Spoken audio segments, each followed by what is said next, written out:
going into really silly territory now with Joel Schumacher's much maligned Batman Forever. With the recent onslaught of amazing Christopher Nolan Batman movies, I don't think anyone who hasn't been a lifelong Batman fan fully realizes how long we've been waiting to see Batman actually be really cool on screen. He started out as a hero of a couple serials in the 40s, you know, those Flash Gordon kind of shitty things. The episode always ended with a cliffhanger. They weren't really very good. I remember as a kid I saw half of the first serial made in 1943, and I did love it, but watching it again, it was hilarious how racist Batman of all people actually was. Your order but my own. I'm an American first and always, and no amount of torture conceived by your twisted oriented brain will make me change my mind.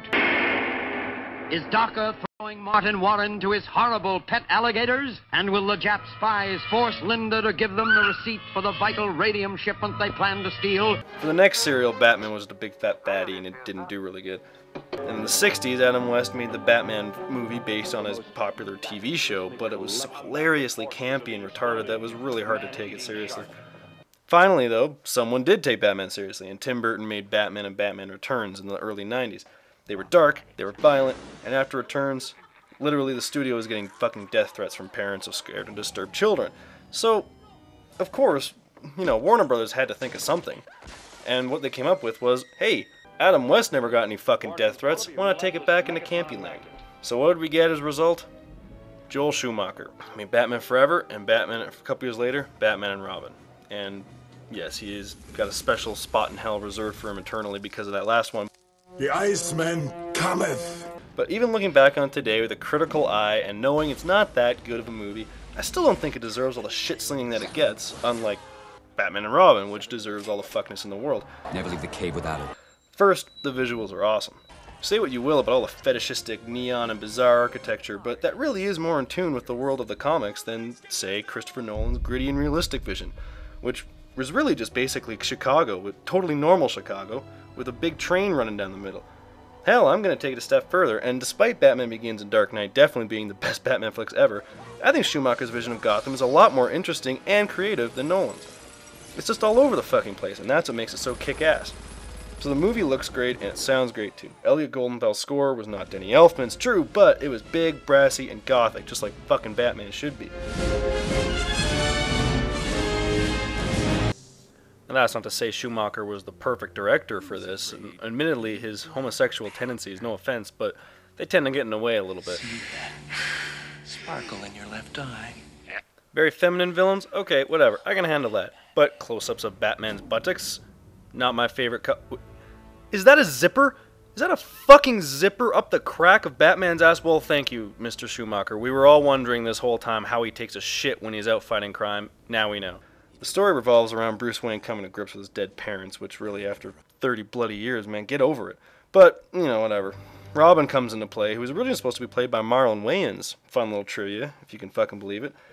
But Chris O'Donnell still just sucks as much as ever, and especially with his Bart Simpson 90s rebellious thing.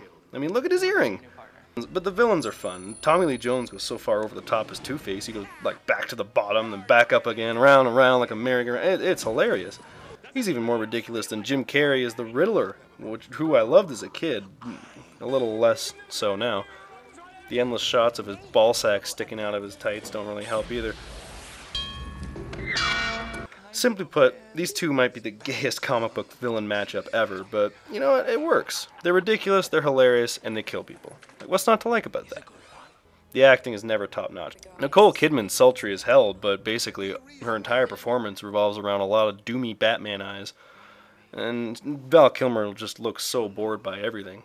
It's hard to look bored with Nicole Kidman wanting to fuck you, but he pulls it off very nicely in this movie. Chris O'Donnell is just a joke, and then the aforementioned villain roles are just, well, look at it. My favorite, though, has to be the background guys. Like, look at this sad fucker. Have you ever heard or seen worse acting in your entire life? Oh no! Oh no! It's boiling acid! The action scenes are fun, although a bit on the campy side. Like, we haven't gotten anywhere near Adam West or Batman and Robin levels of retard fuckness yet, but it's still pretty nonsensical. I mean, Jesus, is that really Two-Face and Riddler playing Battleship? But all in all, I think Batman Forever is worth another look, if for no other reason than for its sheer visual creativity. If you accept the campy stupidity, then it's actually a really enjoyable movie, and personally, I prefer it way more to the let's freak everyone out with fat, depressing, gross guys of Tim Burton's shit. And really, let's lay out Schumacher. It's not his fault that Tim Burton fucked up the world by traumatizing children with this kind of crap. I mean, McDonald's had to pull the returns line of toys from their Happy Meals. People were so upset. So of course the franchise had to get more kid-friendly, which for some reason Warner Brothers meant a lot of skin-tight Jim Carrey. But anyways, it's a solid 6 out of 10 for me. Not the best Batman movie ever, but not the worst either. Can I persuade you to take a sandwich with you, sir? I'll get drive-through. Well, most of the time.